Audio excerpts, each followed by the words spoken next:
Hey everybody, how you doing? Welcome back to Tiny Lion's Big World. Today we're going to do episode 3 of my Jure Sanguinis videos. Today we're going to talk all about acquiring basic family documents. I've done 2 previous episodes. The first one was all about how I found out about Jure Sanguinis, and the second one was about how I qualified my eligibility. You will find links for those down below. So please go watch those videos first, or else this one will make no sense to you.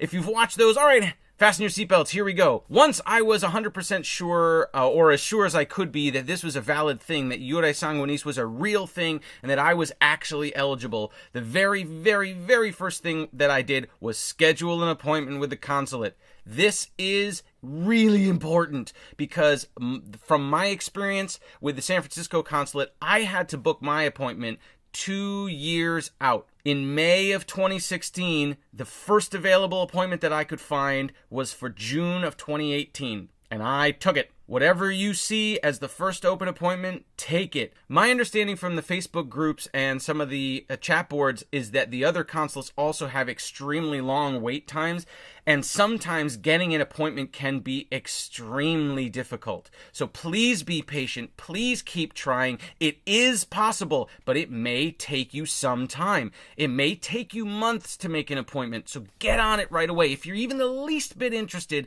schedule an appointment.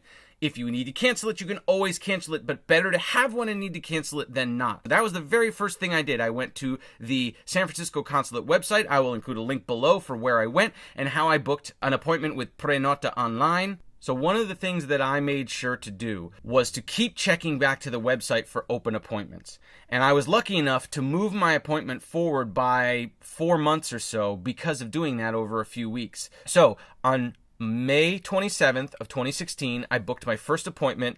It was for June 5th, 2018. That was the only open appointment that I could find, or the earliest open appointment that I could find, and I just took it. Then, a week or so later, on June 9th, 2016, I found an opening for March 13th, 2018. So again, I took it. Now, the trick here is you cannot have 2 Jure Sanguinis appointments scheduled. You have to cancel your first one before you book the next one. Please know these appointments turn around in a hurry. So it is entirely up to you whether you want to cancel your first appointment, because just know there's a risk that you may not catch that second appointment before somebody else books it. You have to do this at your own risk.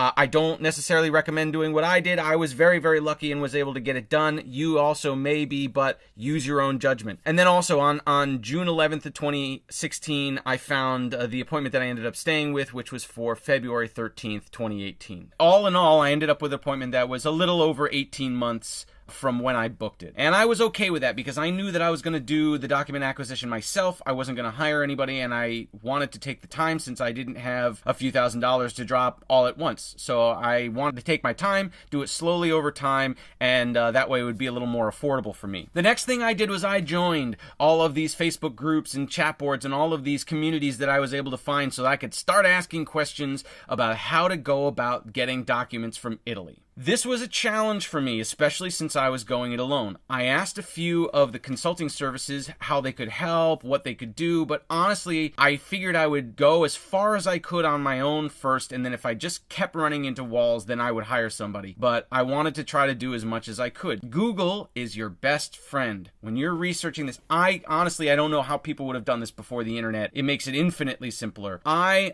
did some Googling, and I was able to find a few different things. I emailed the State Archive of Caserta, which is the province that my commune is in. My commune is Cesarunca. It's about 40 miles north of Naples. I was able to get the information to contact the State Archives of Caserta. At the time, I did not know who would be in control of a birth certificate. I understand now that you actually have to go to your commune directly, and I was emailing the state effectively. So the state government had some records. They had some military records that they provided to me, and it actually fleshed out a lot of information about the family. I found out that my great-grandfather had 4 other brothers, and I got their military discharge records also. So it helped flesh out my family tree. But I also was able to come across a website, Tutta Italia. Tuttitalia. That provided a lot of general information about many communes in Italy. Now, my great-grandfather and my great-grandmother were not from the same place. My great-grandfather was from Sesarunca. My great-grandmother was from Torretta, which is just outside Palermo in Sicily. So I had to go to two different communes to get information. In order to acquire their information, I tried as many different ways of contacting them as possible. I emailed them, I faxed them, I sent them physical letters through snail mail. And I got different responses from each commune. For my great-grandmother's commune, Torretta, I think the fax went through, but they didn't respond to the fax. They actually responded to the email. But it was Sesarunca. They didn't respond to the email. They didn't respond to the fax. I tried calling them.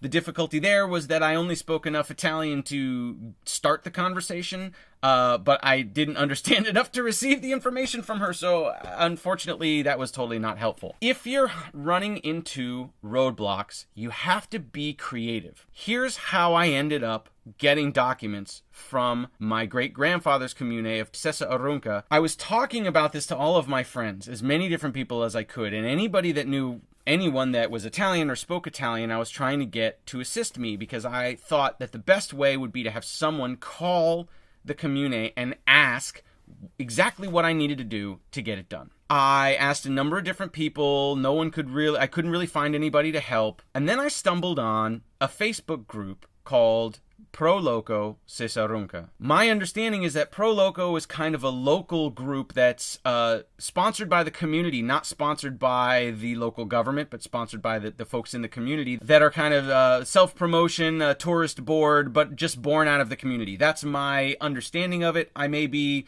defining it incorrectly. Anyway, I reached out to the Pro Loco organization and I said, hey, this is my name. This is what I'm trying to do. I'm trying to get a hold of the town clerk, or where would I get this information? Can you point me to the right person? And they said, yes, we can. Her name is XXX and here's her Facebook. Boom. I reached out to her via Facebook and I got some basic information that I could translate with Google Translate. My next step was, are you ready for this?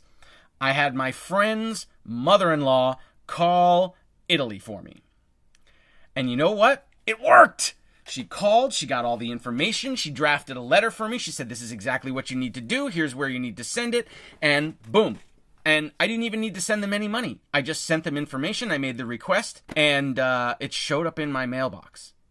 It took a while, but it showed up. So you can do it. You just have to be persistent, and you have to be creative, and you have to find unique ways of fill in the gap. To back up a little bit, so the first thing I did was I reached out to the state archive. They let me know, hey, we only have military discharge records because we're the state, we're not the town. So I was able to get those. Those military discharge records actually came in very handy and were accepted by the consulate when I presented all my documentation. It helped provide additional info and they accepted it. So my opinion is more information is always better and more documents is always better than less. I would have rather had too much, and in fact I did. They didn't take everything that I had with me, but I made sure to have as much as I possibly could. That was my journey to reach out to Italy. Once I got this process rolling, I knew I needed to keep track of everything, so I started a spreadsheet for myself.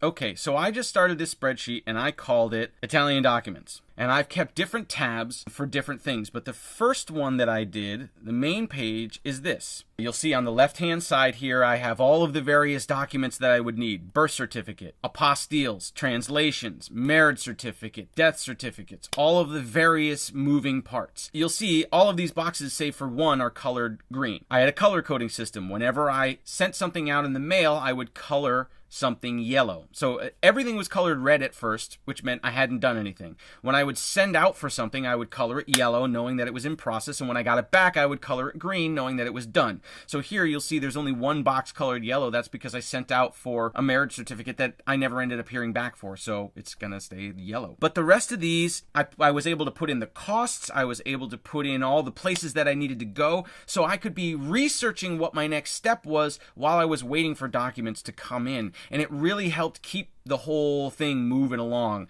I did this slowly over about a year and a half.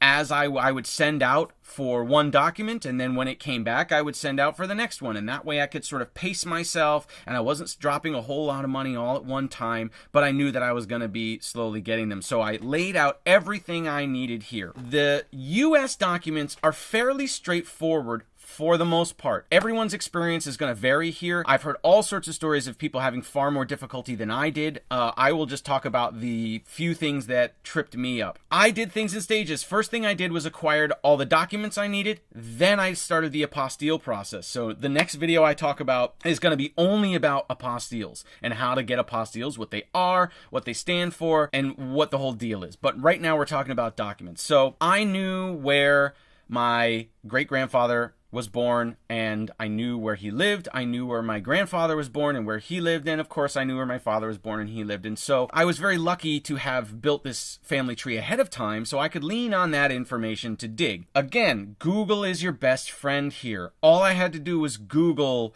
New York City archives, family documents, marriage certificates, birth certificates, whatever keywords you want to think of. A lot of these states, you can submit for these documents online with something called Vital Check. And I actually did that a few times. But to be honest with you, I found that sending something through snail mail was far more consistent a result. After I did this a few times and I started to see what kinds of documents the states were requiring or these towns were requiring to release the documentation, that's when I started just including a regular packet. And I would always include things like a photocopy of my driver's license to prove that I was who I was, and whatever the application form was that I needed to submit to them, I always typed it out, filled it out as a PDF, and printed it so that the only handwritten thing on there was maybe my signature. So I tried to make everything as clean, as presentable, as easily read as possible when I sent things out. I always had everything in a big envelope. I always included a pre-stamped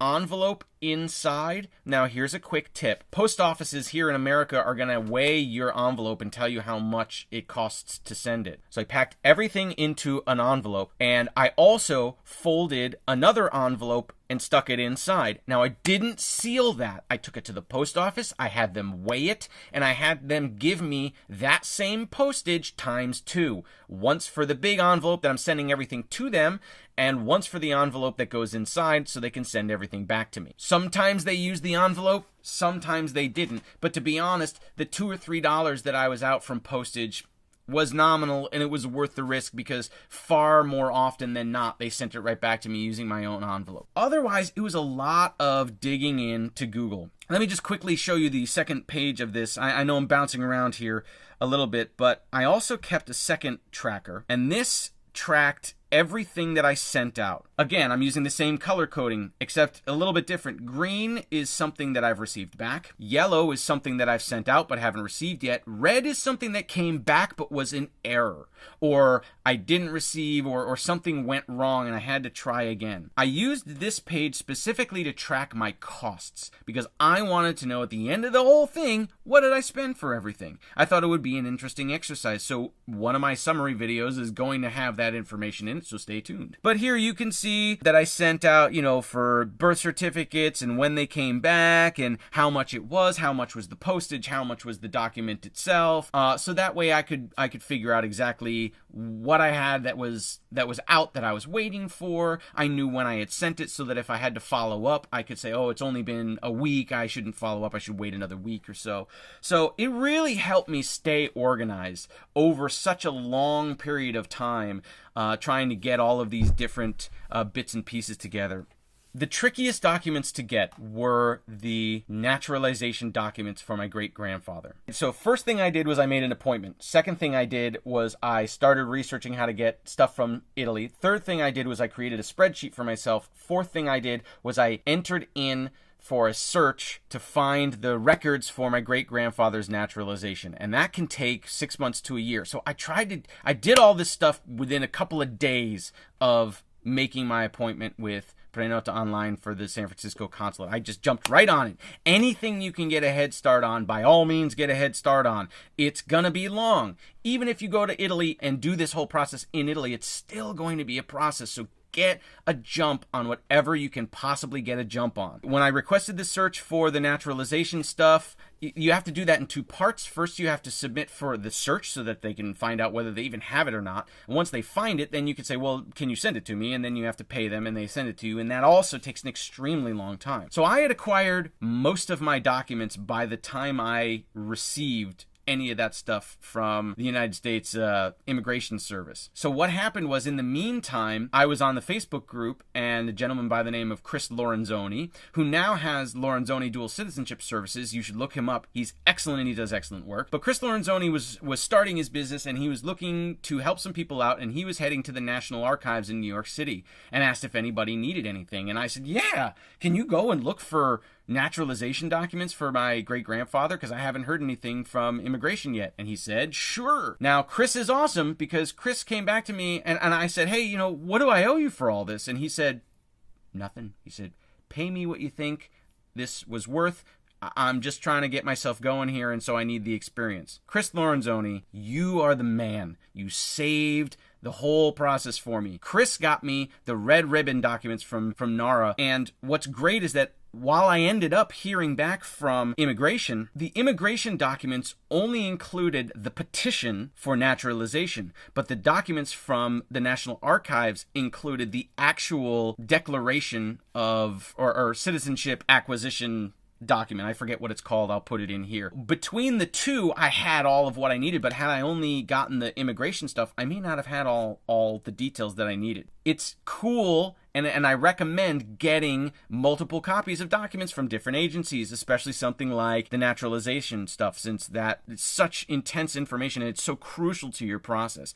Chris Lorenzoni, thank you so much. I'll put a link to Lorenzoni Dual Citizenship Services down in the thing below. You should totally check him out. Chris is the man. And that was really it. It was just a long, slow process of proving who I was, sending letters out, sending applications out for these different documents. I didn't get anything from my family. I acquired everything myself. I didn't use another service. I was able to get everything. And to be honest, the 18-month time lag between when I scheduled my appointment and when I actually had it really helped me out, because I had plenty of time to acquire everything. And in fact, the very last document I got maybe 3 weeks before my appointment, and it was my parents' certificate of no appeal for their divorce. And that's quickly the last thing I want to talk about. I needed a divorce agreement for my parents, and I ended up calling the court that they had their divorce proceedings held at, and they were able to send it to me. I described it, I gave them the case number, and they found it, and they sent it to me at no charge. But the Italian consulate requires what's called a certificate of no appeal, and it's simply a document that states that at no time did anyone involved in the divorce try to appeal the decision or go back on the decision that was made. It's a document that needs to be issued by the court where the divorce proceedings were held. When I first asked for the divorce papers, no one knew what a certificate of no appeal was. Nobody had ever heard of it. They didn't know what I was talking about. I ended up even calling the state, and they had no idea what I was talking about. So I just sort of said, well, if nobody knows what I'm talking about and can't give it to me, I can't get it. And about 2 months before my appointment, I started panicking, and I started to think, I got to try to get this. So I called back to the courthouse, and I got somebody on the phone, and I described what the document was. Hey, I need something that says that at no time did anyone appeal. And the woman said, I know exactly what you're talking about. No problem. What's your address? I'll send it to you. And I had it within a week. Again, don't stop trying.